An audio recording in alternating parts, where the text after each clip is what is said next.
My colleagues, the right colleague, if you really think the economy is less, if you really think the environment is less important, than economy, try to hold your breath while you count your money. Our colleagues, or my colleagues, discuss the source and the challenges, and so I want to declare what's the reason for the to control or to monitor the air pollution now. I think, in according to the Organization Health, or the WHO report, the levels of air pollution are rising in many world, especially in the poorest country, because the traffic jam, we see that the traffic jam in Nairobi, in Egypt, in Khartoum, in many developing countries, that the traffic jam is severe. The cars, the traffic stop, the engines work. This is severe problem. This is especially in cities, the crowded cars and the emission that generate from this. This is what lead the WHO to put the reports that. In addition to that, this is, we call it the street anger. The street anger, this is a leading to stop and look backwards. We should stop, we are responsible, all of us. We are responsible to protect our environment for the coming generation. As the definition of sustainable development states that meeting the needs of the present generation without compromising the ability of the coming generation to meet their needs. So there is many sources. There's many sources, especially in the rural, especially in the poor countries or developing countries. If we, in addition to cities and the emission from cities, in the periphery area, as they mentioned, the household, the indoor pollution. In addition to that, the open burning, that the cultivation or the transitional cultivation in the rural areas. The open burning that the local people in the rural area may lead or may let their lands during the rainy season to grow bushes, grasses, small trees. Then we come back to grow, we burn that land. The emission will be even in the rural area. In the household, in the indoor pollution and outdoor pollution and open areas. So the open areas is not, the open pollution cannot controlled, while the indoor pollution can be controlled by replacing the technologies used, the energy used, and in addition, the health right can be the life of dignity. That stated in the Stockholm, 1992. That the life of dignity can be health, can be. This is related to the air pollution or the air quality.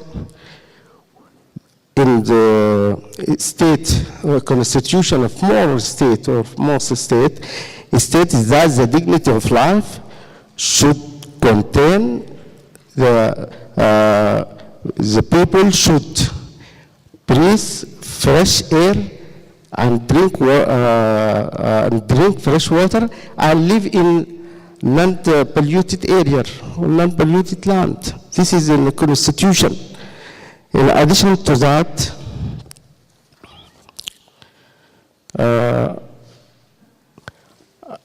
you ask about the prevention.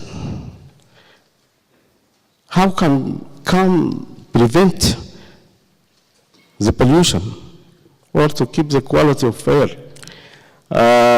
There is many mechanisms that can be used for air control or to control air pollution through the national net, through the national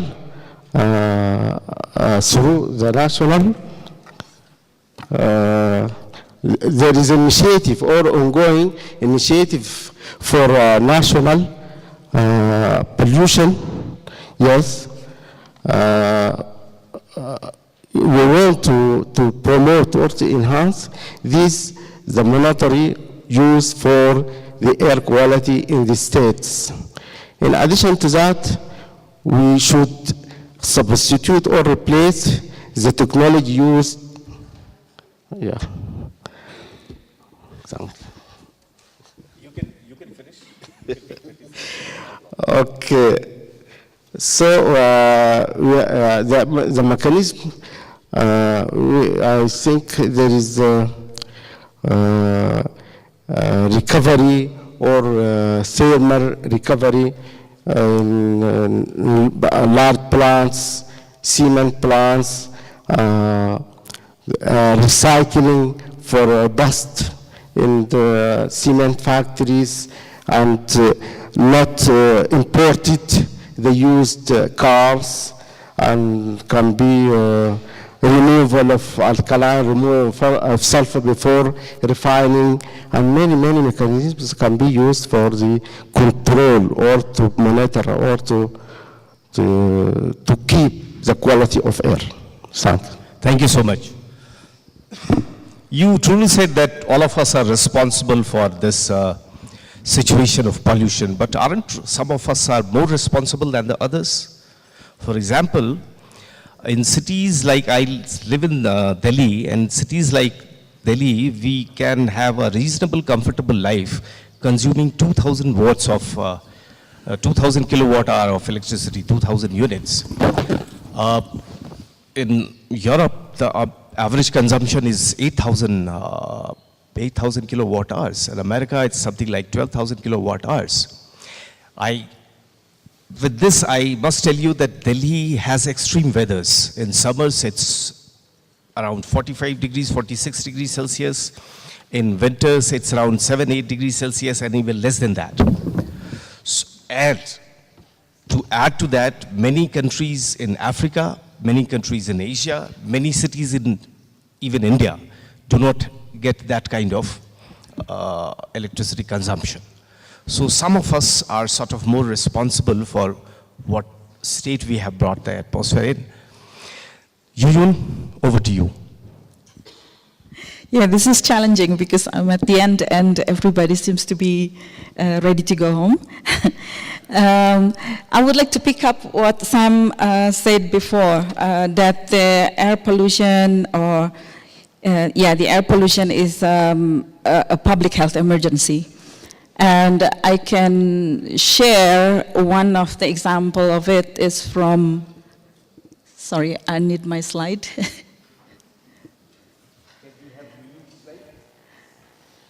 Okay, so for air pollution, we know that we have indoor and outdoor pollution. For indoor pollution, it's ranged from cooking, smoking in the smokes in the kitchen, and then secondhand smoking, secondhand tobacco, and some other activities inside the house. For instance, spraying, insect spraying, and other activities like home industry that done inside the house, because many poor people doing their business at home, and sometimes they burn like the electronic waste, they burn it in their kitchen. And in the example that I'm going to show after this is the example of how they burn gold in the kitchen. Because they mix it with mercury and then they burn it in the kitchen, where the family also sitting in the kitchen and watch how the amalgam, the silver, turn into gold. So that's fascinating the whole family, including the children, the grandma, and so on. So they were all sitting in the kitchen. So the kitchen became a contaminated area, because when we measure the mercury in the kitchen, in the air in the kitchen alone, it reached up to 8,000 nanogram per cubic meter. The safe level is 1,000. So if we follow the guidance from the US Human Health Services, 1,000 until 10,000 nanogram per cubic meter, it means people have to be prepared to be evacuated. So in many areas in artisanal small-scale gold mining in 70 countries, there are lots of practice like this conducted inside the kitchen, inside the living room, and behind or just at the backyard, which created a lot of mercury vapor circulating in the neighborhood. Next slide, please. Just next, skip that one. This is just an example of the forest fire that previously explained by our colleague Helda, that the air pollution is not static and stayed in one place, but it moves around. And in some cases, POPs, pollutants, persistent organic pollutants, and heavy metals, they could travel far from its source. So we have to understand the implication of the air pollution. It's not going to pollute our own country, our own neighborhood, but also far from its source. It could travel far from its source.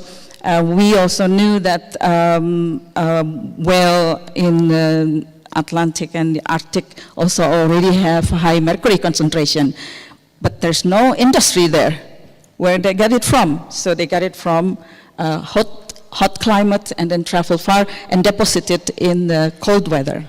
Next, please. Next, please. Just next, I just want to show, this is a video clip actually, I don't know, you can play it? Oops.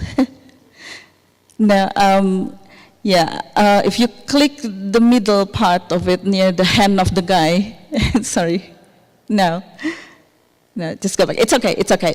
Actually, this is a video where a man practicing burning the gold amalgam that mixed with mercury in the neighborhood. When I took this video, actually, if it's up and running, you can see the children running around at the back, and then at the back of the guy over here. So also mothers carrying children. So at the local level, at the community level, the pollution move around and inhaled, because you said breathe, take your breath. So when I went to the field like this, I can't even put my mask on because I can't, because these people, they inhale the air that contaminated by mercury, but me coming there, measuring the mercury in the air and so on, if I took measures for myself, it's not fair. So can you move the next slide, please? This is to map out the mercury concentrations in one village. So the green level is the safe level, and yellow is the alert level, and red is the danger level where people should be evacuated. So if we look around closely and map it out, we can see that the pollution is not only static in one place, but also spread out in every corner of the village. Next, please. And of course, children are the most vulnerable population.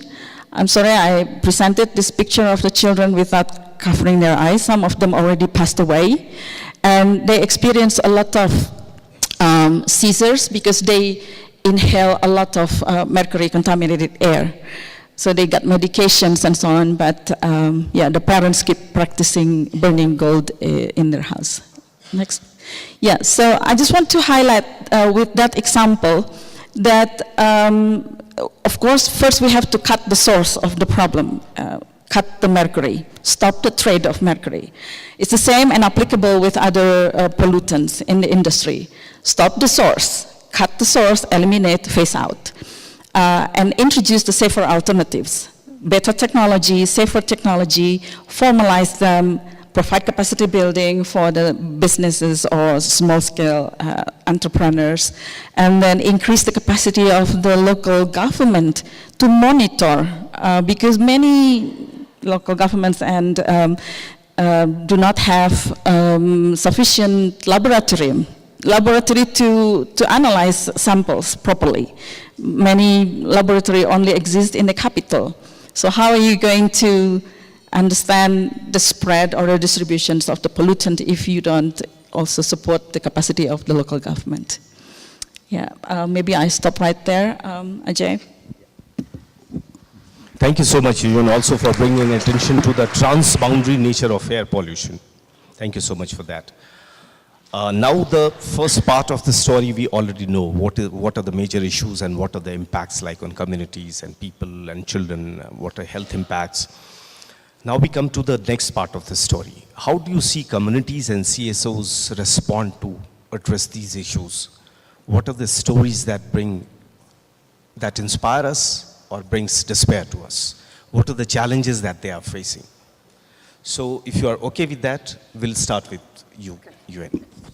Thank you. Can you please show the map again, please? The map with the green dots and red dots, please. Back. Not the children, but back again, where in a village with red dots and green dots, please. Yeah, this one. So when we finished measuring this mercury in the air in the village, we presented it to the community. We communicated the results. And at some point, the result was low. And then I asked the community, I said, why do you think it's low? We put the mark on the right side that it was taken during the rain or after the rain. And they were thinking for a while, and then they look at each other. They said, oh, the pollutant was washed out by the rain. Yes, I said, and where do you think they go? They look at each other again. They said, to our rice field? Yes. Where? And where else? I said, and they said, to the ocean? Yes. And from that community, actually, we found also high mercury concentrations in rice and also in fish. And women from that village also have high mercury concentration in the hair. It was part of the study conducted by IPEN in 25 countries. So it's not only mercury in the air or the pollutant in the air that we see, but the implication of it to the community's life. So then they come to agreement that they should stop doing it at home, and they agreed to move all the practices outside of the village and stop using mercury. But at the moment, they look at cyanide as the alternative, but also another non-chemicals process. So it has to come as an agreement of all the villagers and actually the miners and the family that they will change the practice, because they see more and more children get sick, birth defects, and adults also get sick. So they said, okay, maybe you are right. That's the culprit. So it has to come with a great trust to change their practice. But also at the same time, we are lucky that the Minamata Convention has been entered into force last August 2017. So all countries that have ratified, which is 84 countries, they agreed to stop using mercury for processes and products that have to be phased out by 2020. So this is all play around nicely, because we have been working with the local people and then supported by local governments, because they developed new regulations, and the national agency also developed the national implementation plan, and at the global level we have the Mercury Treaty. So it has to be multi-stakeholders and at different level. Thank you so much. Can we now move over to a representative from the government of Sudan on what kind of community responses, or what is the role of civil society organizations in addressing the issues related to air pollution? Would you like to share some experience, some specific examples? Yeah.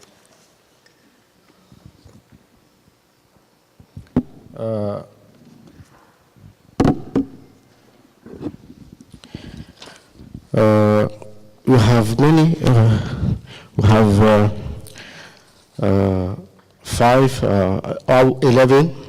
11 sectors that deals with the air pollution. That establishment, we established a higher council for the sectoral policies that form the general policy for the Ministry of Environment. The higher council that contain the 11 sectors that deals with the environment the general, these forms the sectoral policies. It's health, for example, health, mining, industry, Minister of Industry, Minister of Livestock, and others. These are 11 sectors that form the sectoral policy for the environment as a general. The air pollution is a subset from this environment. Then we'll come to the environment, submitted the general policy for the environment, and then break down into plans, strategies, and program. And we have many initiatives many initiatives here, there in Sudan for the control of air pollution. In the mining sector, as my left colleague mentioned, we have a mechanism used for recovery of mercury, the release, the emission mercury in the affected areas, even in the civil mining, and North Province and the River Nile. We have 3 affected areas. In the west also, we have affected area with the mining. That we have a mechanism to recover the mercury from the emission mercury. So the Sudan affected by this industry. This you call, sorry for that, this is the dirty industry. Mining is the dirty industry. It's affected everything, affecting the river Nile, affecting the water. The water is polluted. The water in the river Nile polluted through non-point source pollution.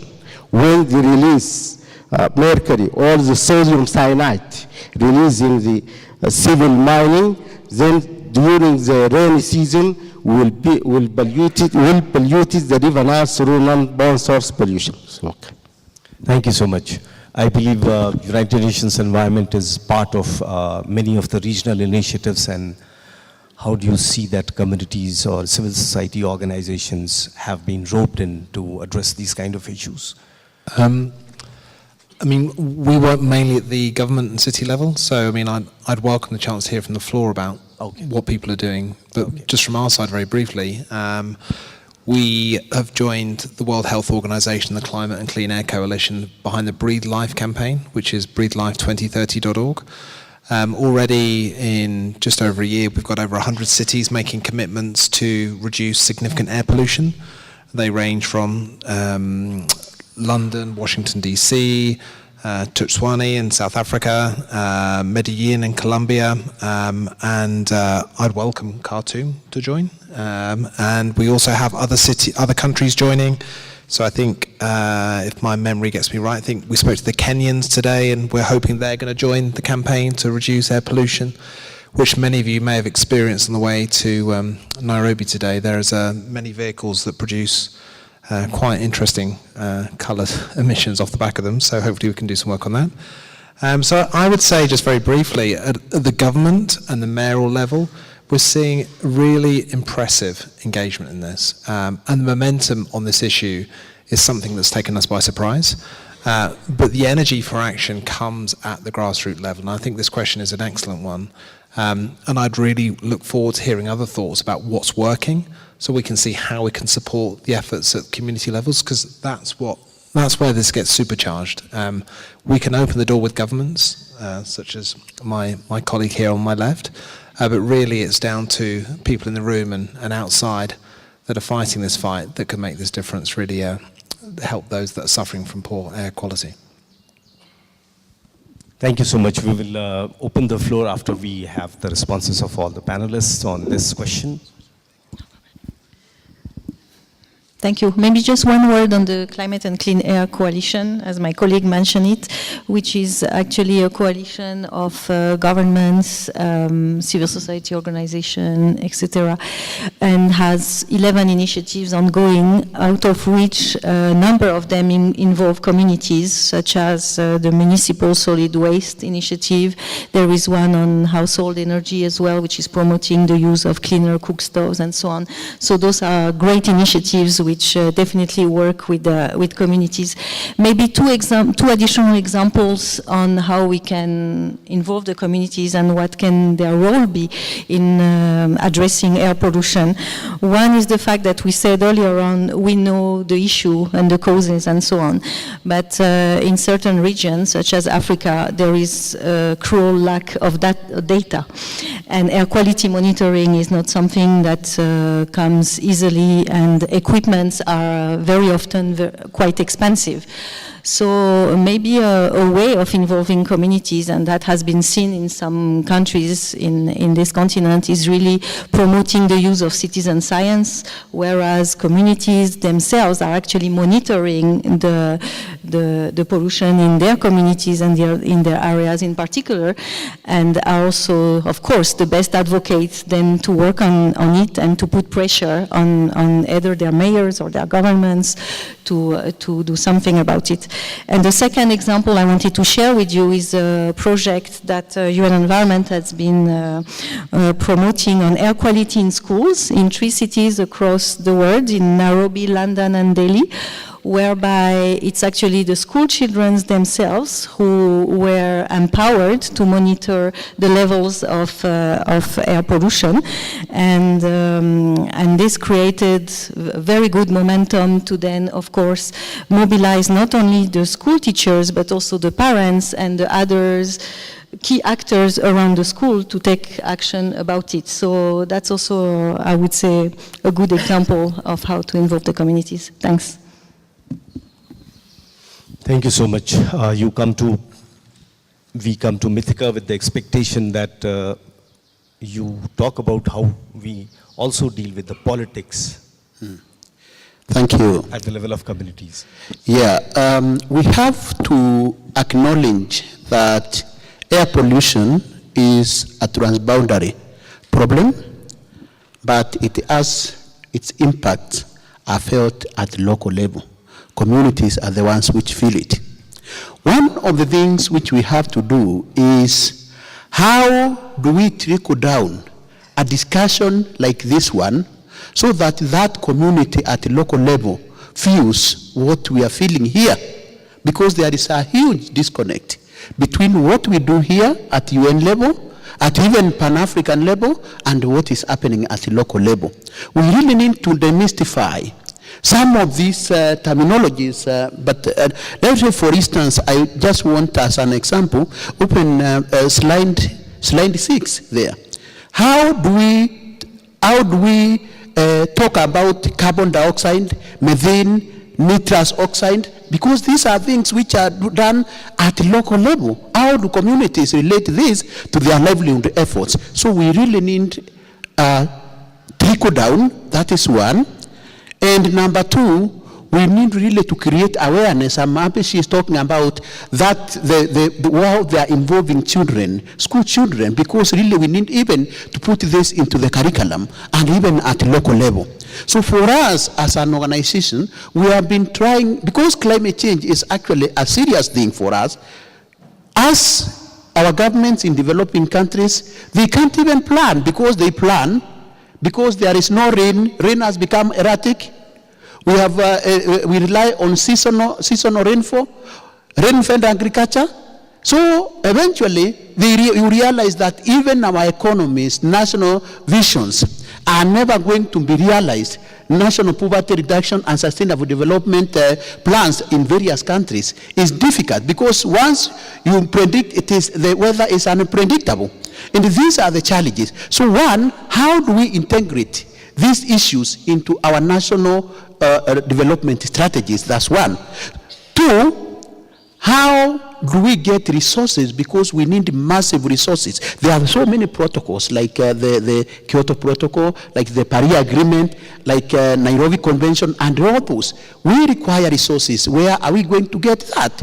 But more importantly, as the person from the civil society, you realize that as we do this, the space of civil society has really shrunk in the last years. And this is a concern, not for us only, even in developing countries, even in industrialized countries.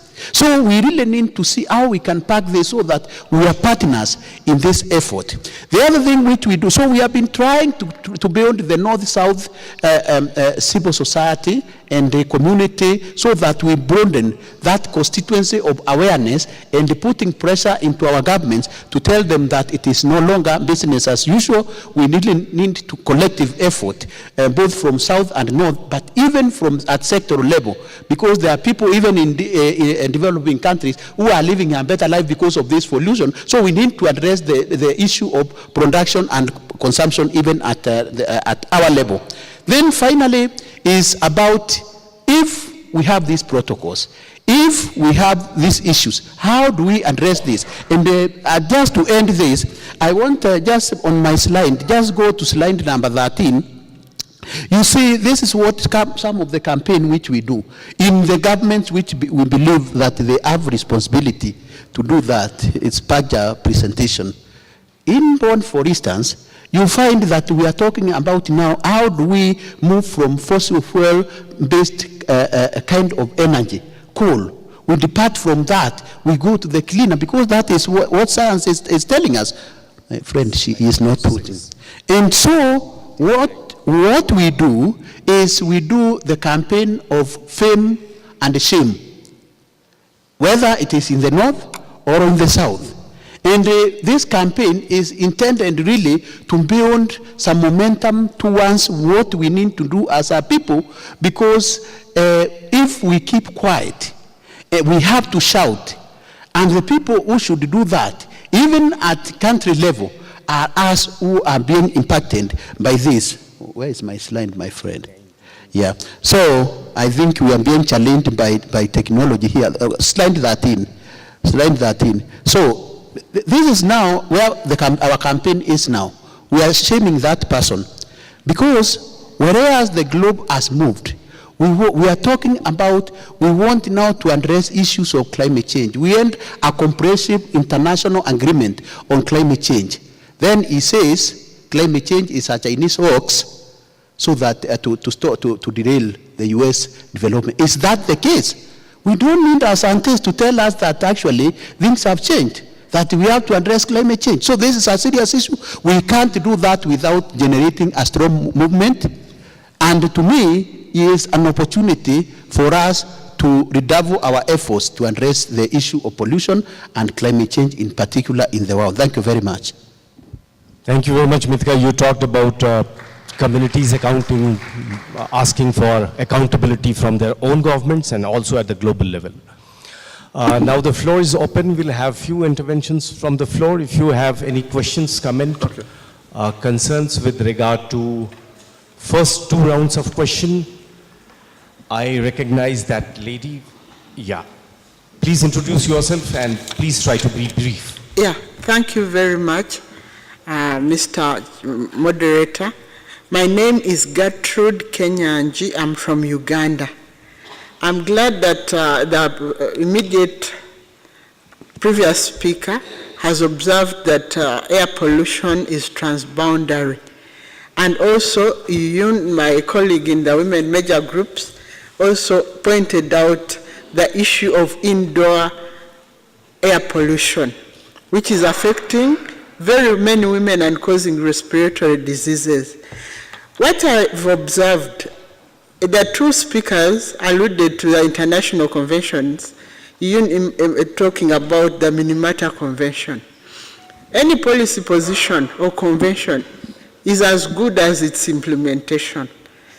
So as long as they remain voluntary and not legally binding, the Speaker, the Executive Director of PACJA did point out that we must form a strong movement.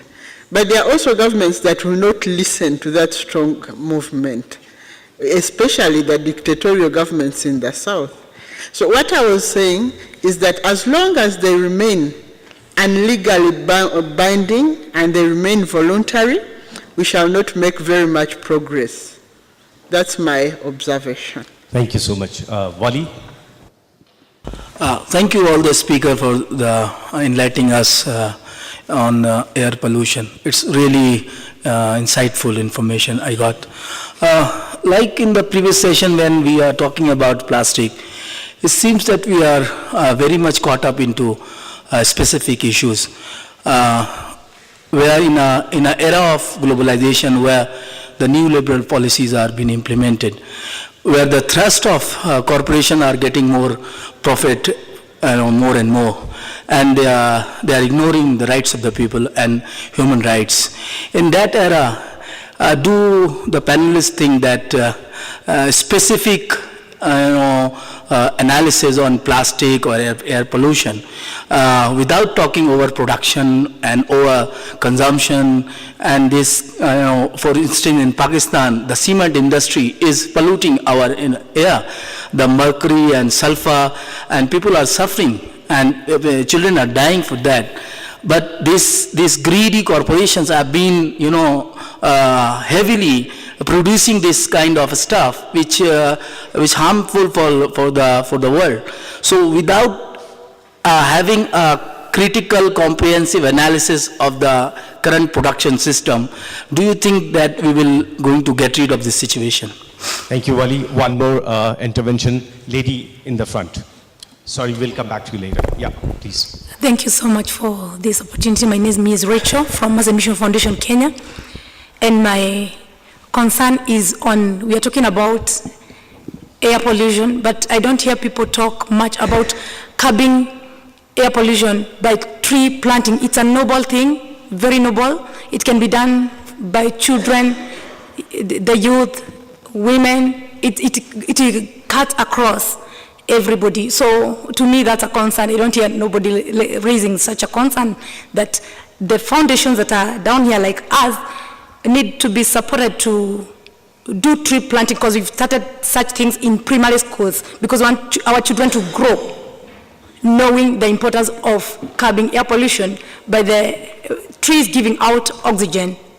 That's a noble thing, can be done by anyone. Thank you so much. Yeah. Your point is well taken. Very brief responses, beginning with Yuyun. Very quick and brief. We have to close at 6:45. I think I agree what Gertrude said, that as long as it's mandatory, it's not voluntary, all the problems or solutions could be tackled.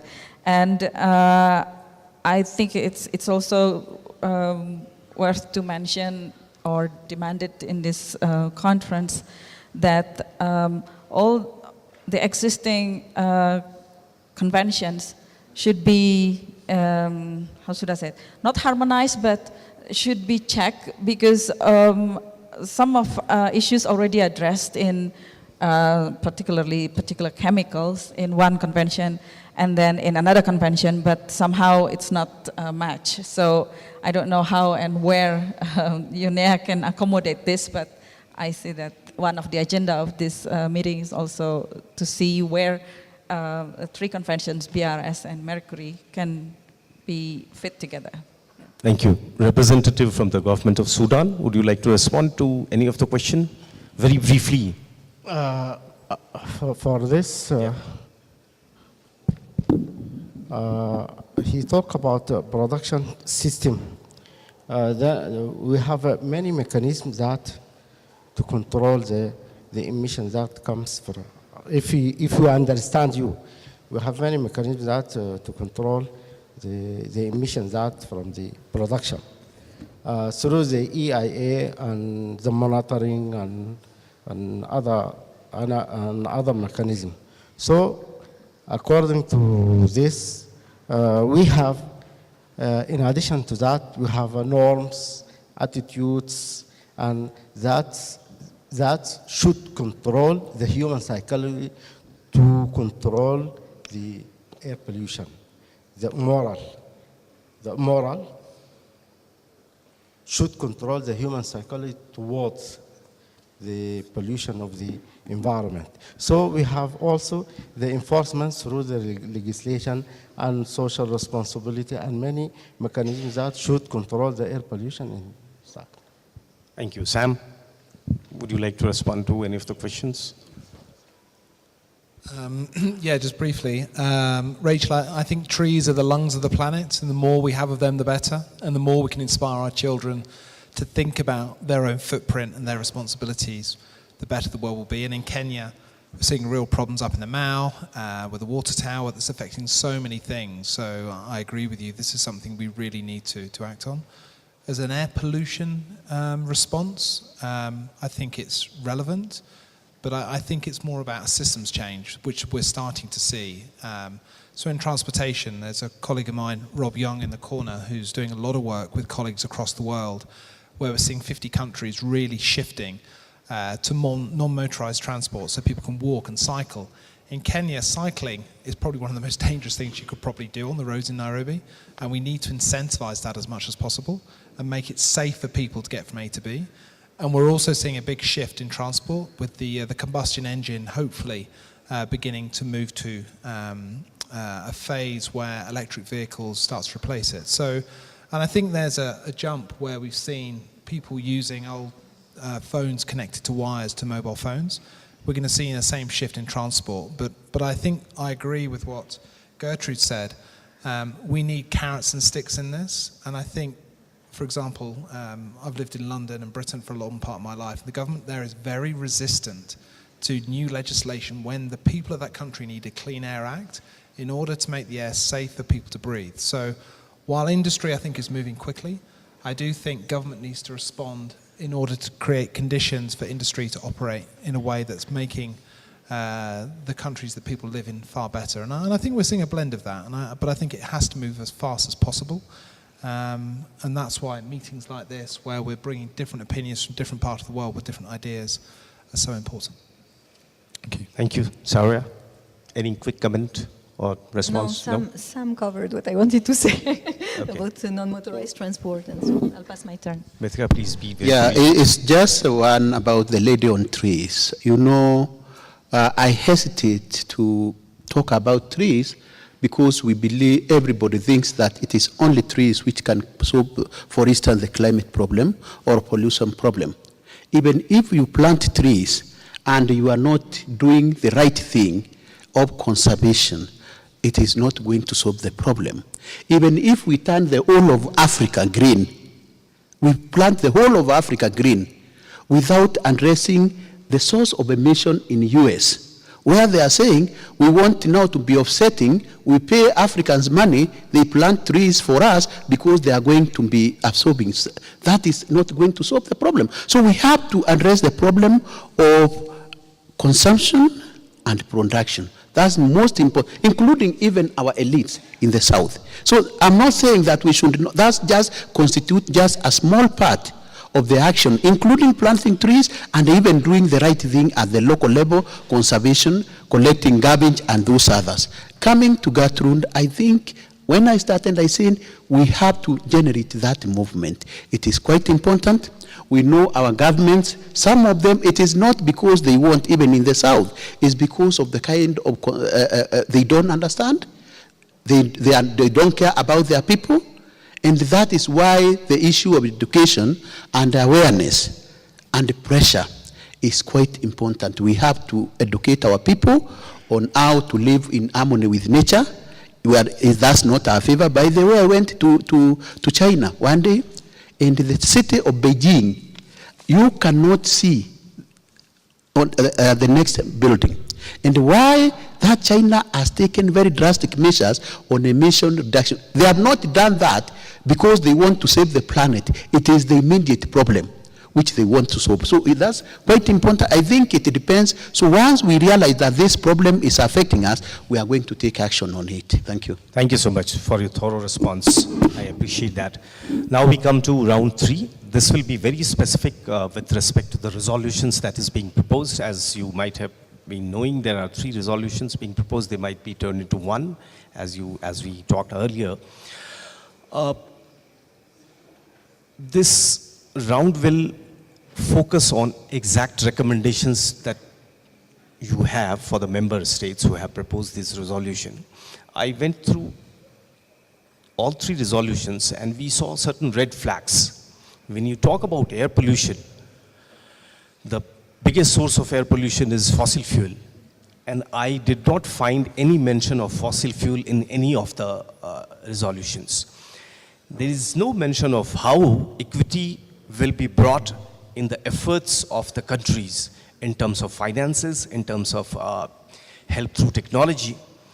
And there is no mention of regulation of private industries and business.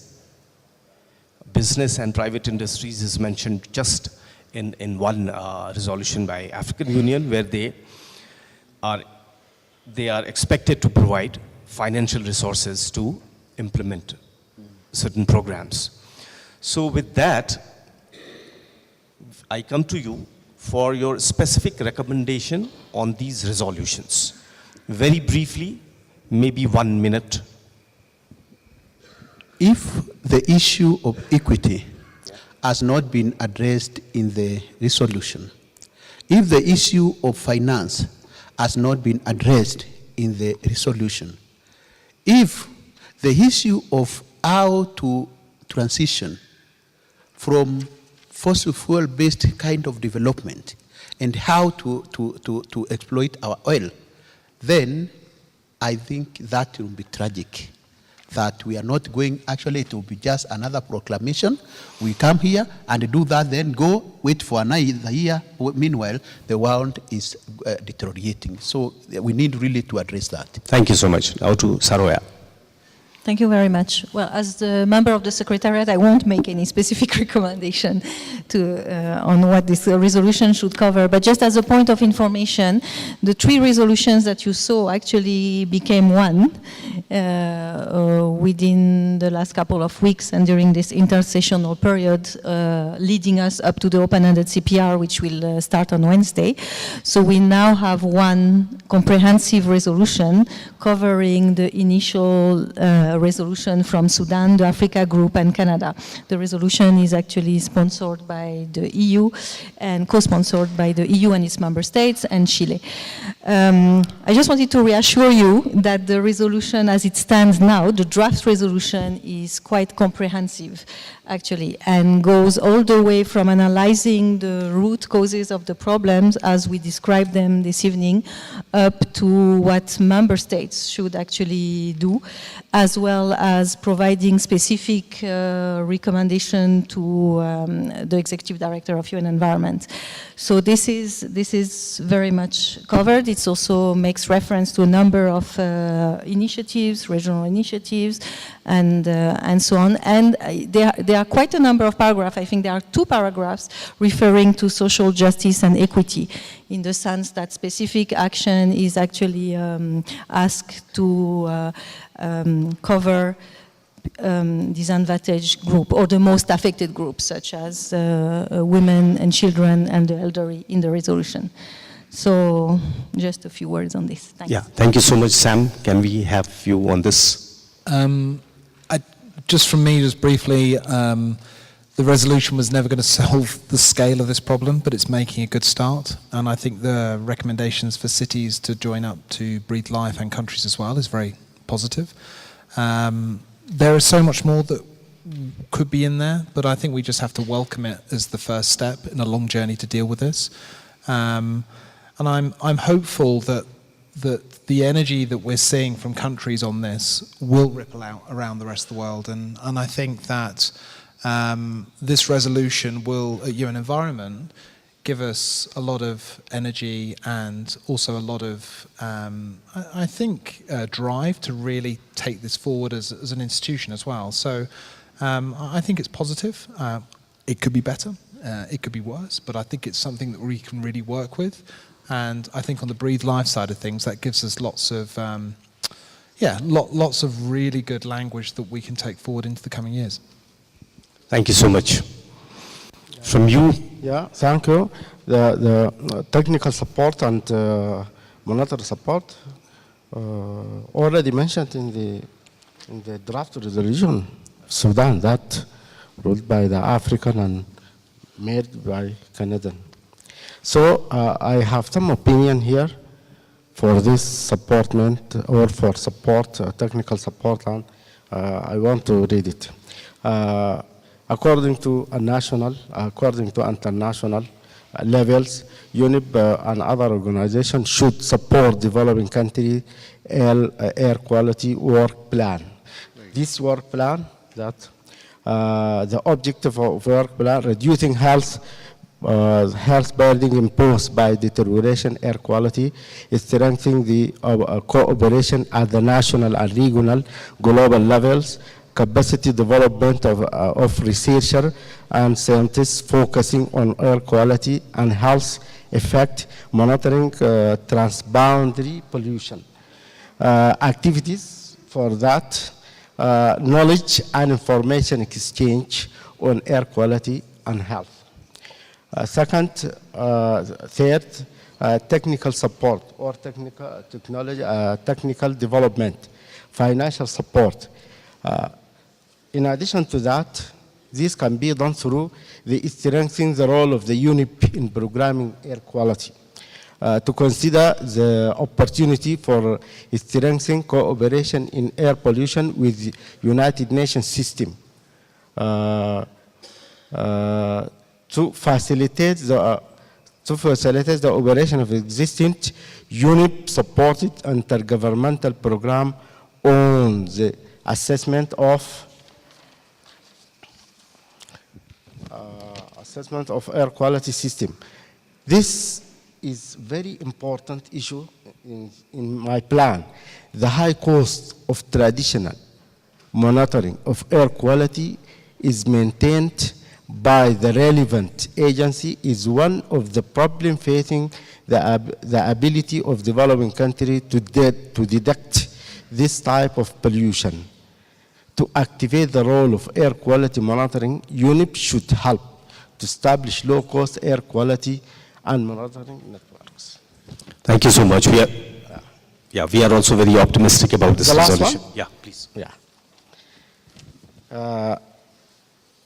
Request executive director. Our executive director could support developing country to expand the use. This is the ongoing initiative to expand the use of renewable energy for cooking to prevent and reduce indoor air pollution through the development and implementation of the sustainable finance and investment mechanism, innovation and technological solution, and education and public awareness. Thank you so much. We hope that we don't lose the good words and good paragraphs in negotiations. Over to you, Yuyun. I will request you to end this session by saying what are your specific recommendations for member states, and also begin the next round, summing up what would be a good outcome from UNIA from your perspective. Wow. 1.5 minutes. Okay, I think from my point of view, the UNIA should encourage and promote countries or delegates to develop guidance to develop Clean Air Act or Clean Air Law in the developing countries, especially because we don't know which one is good. Is it too difficult to follow Clean Air Act in the US? Or so I think there should be a guidance for countries how to develop a proper clean air law, and then improve air quality monitoring and health surveillance to protect vulnerable group, as well as develop health measures to respond to the public health emergency, especially during the events like haze and transboundary pollution. And then the targeted intervention, there are several recommendations here, including promote the use of renewable energy and reduce the consumption of fossil fuel, and promote more systemic change within the sector towards the sustainable consumption and production pattern to support the cleaner and more sustainable development. I think that's more or less, I think it's doable, I think, should be carried out as the result of the Thank you so UNEP. much. I hope that colleagues are taking note of it.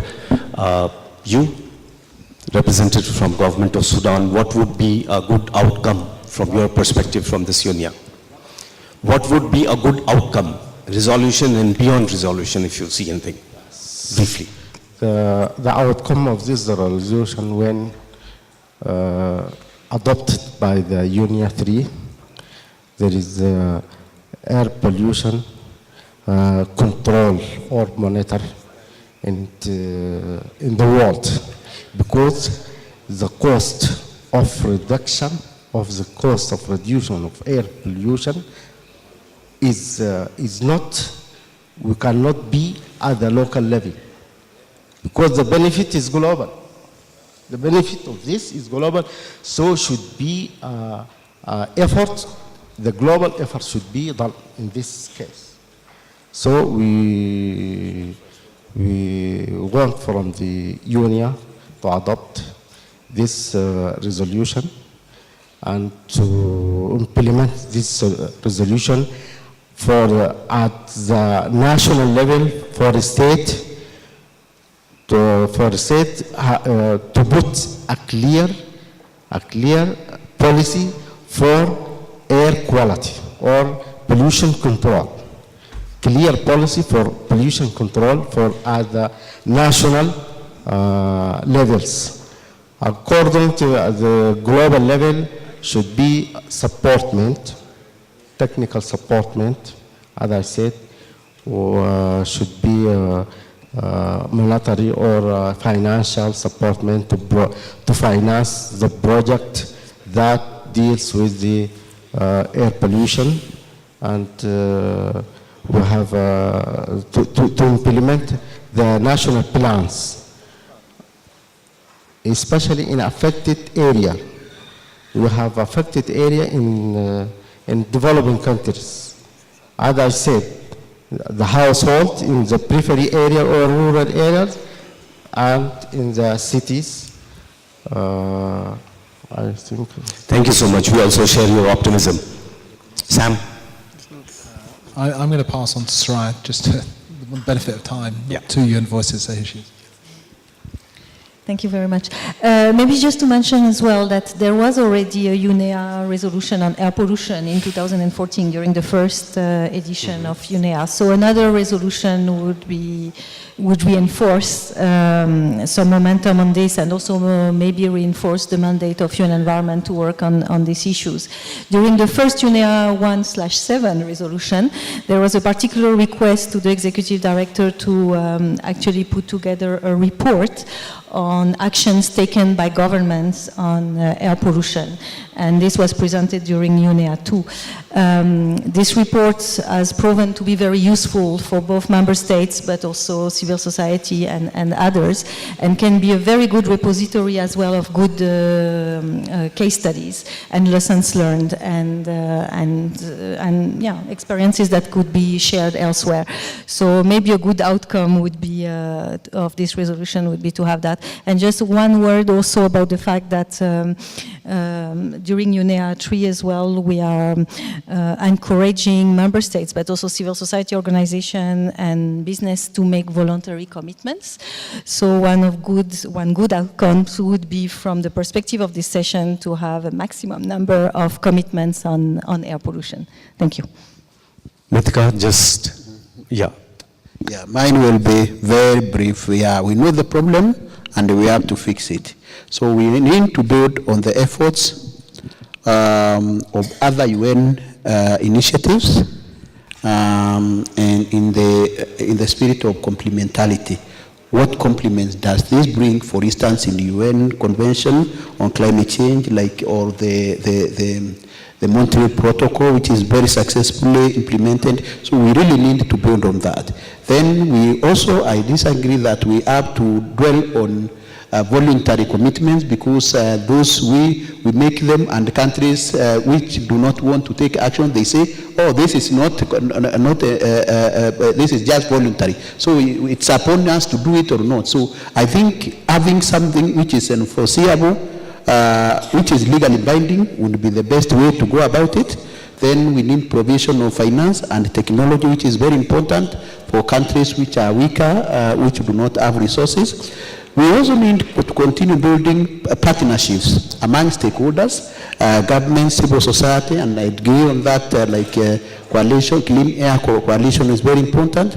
And even at our civil society, we are doing that. And then let's not make UN environment a toothless bulldog. Let it bite. Let it be a platform of action, not empty rhetorics. Thank you. Thank you so much. We are short on time, but we can take 2 questions. If you have any specific question to any specific speaker, and if those questions are too compelling that you can't hold yourself. Gentleman in the back, yeah, please go ahead. Thank you, sir. My name is Ayo Olukoni. I'm a retired Nigerian career diplomat. I spent 35 years in the Foreign Service, and I ended up as ambassador in Australia. But I also served here in Nairobi, and I was involved in a lot of those conventions. I'm now retired. I'm on the ground as far as civil society group, and I know how tough the job is in terms of implementation. And that's why I totally agree with what my brother has said in terms of, one, the key issue of implementation is very important in terms of on the ground and civil society group and the community. I would like to have a question, I would like to pose the question, especially to the UN, in terms of the report which you talked about, implementation. I moved from Canberra, which has 360,000 people, to Lagos, which is 23 million people. So when you talk of experience on pollution, that is key in terms of what's to be done. That's why I'd like to ask our colleague from London, if you can share with us how you cope with it. Because for us in developing countries, you have the crises of border, the motorcycles, the cities are polluted from cars and other things like that. So how do you deal with it in your own area? And then the development dimension. I think in the process of, before we leave, maybe we can also have, because of time, we may not be, like I said, somebody who moved from a place 360,000 to 28 million, and that's the experiences of most of our developing countries. There's a development dimension to it. Thank you. Thank you so much. I hope your question is targeted to Sam. Please go. Yes, Jouni Nissinen from the European Environmental Bureau. A brief question. I'm very glad that we now discuss the concrete resolution. Can you experts in the panel, or maybe someone else in this room, tell if there are some bottlenecks in this discussion now with regards to the resolution? Are there some countries which are opposing some important parts of the resolution? Who should we lobby as the civil society? Thank you. Thank you so much. Sam, and then who would like to take the second question?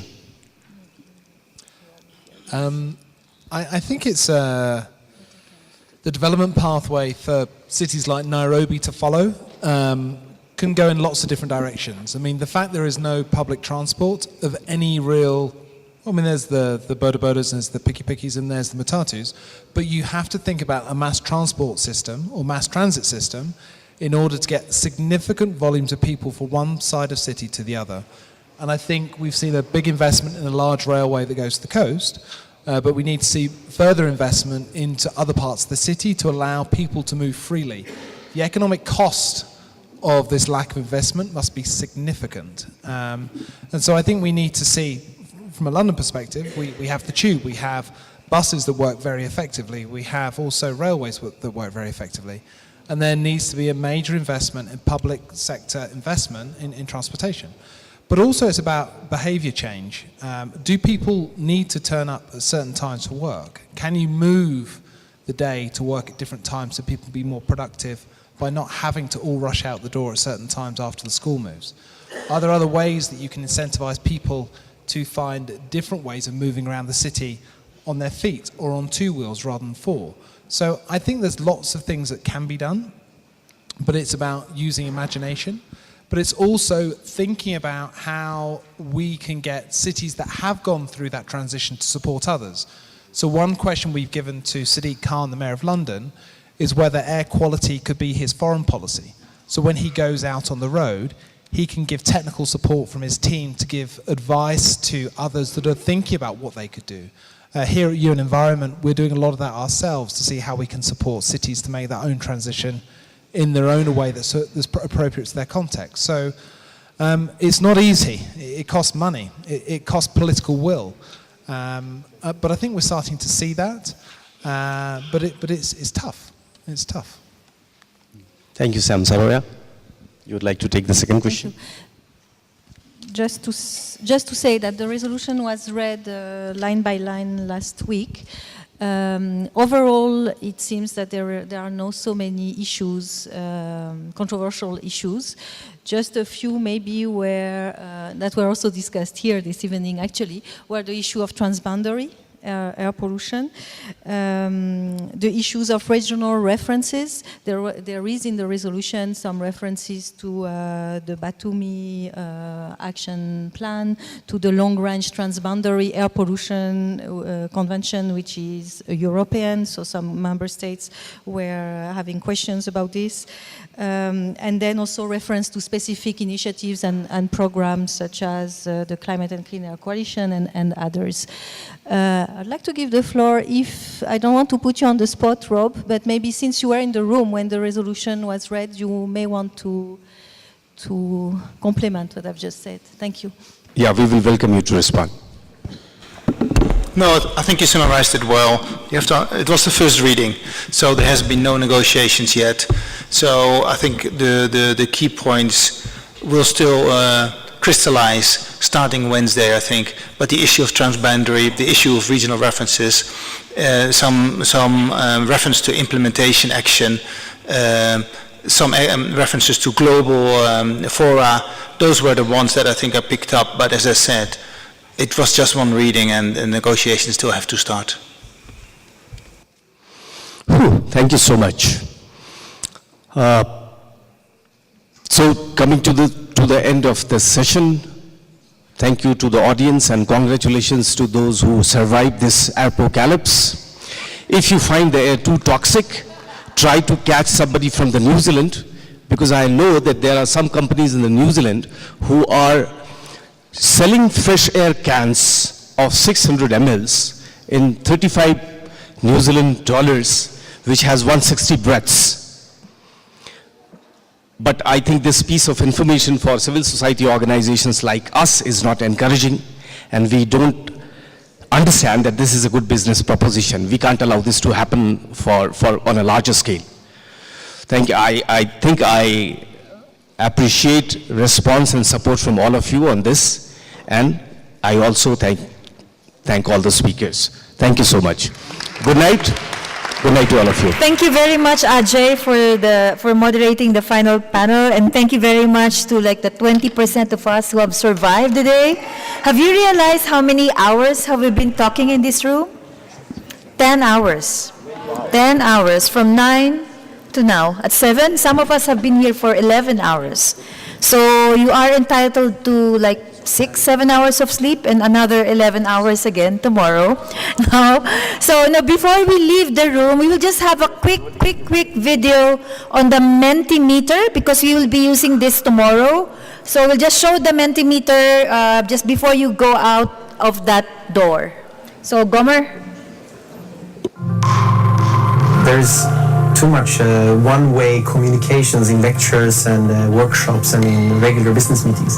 And what we're trying to do is a very, very simple but powerful interaction tool, and this is Menteng Meter. Everybody wants to be heard. And the process of using Menteng Meter is quite simple. You create a question, click start presenting.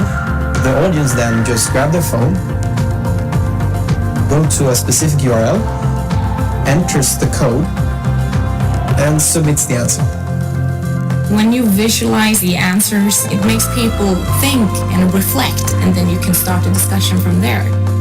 With Menteng Meter, everybody has an equal opportunity to voice their opinion. You're not affected by anybody in the room. The input you provide is unbiased. And when you're part of the result, you want to motivate the result. Menteng Meter makes people interact in a new and innovative way. When you open up for people to voice their opinion, people feel involved. So the interaction creates a constructive discussion. Menteng Meter makes meeting more fun, efficient, and effective.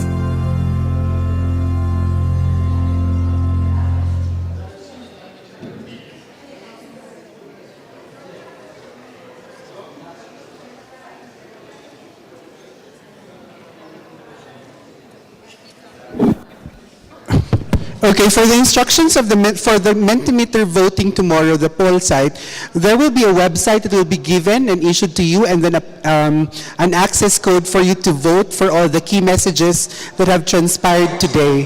The options would be yes, no, and I am not sure, and that we would do it for like 15 minutes for all the sessions, for 15 minutes tomorrow for all the key messages of all the sessions today. Okay? Thank you very much. See you tomorrow. Thank you.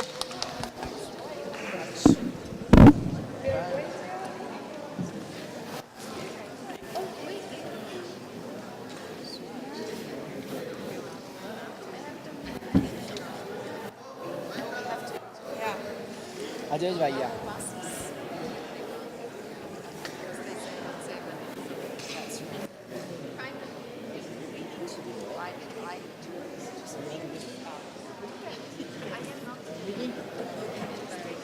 Just a very short one. Can I come back to you in 2 minutes? Okay. Do we have anyone else? Oh Prem, बाहर आ जा.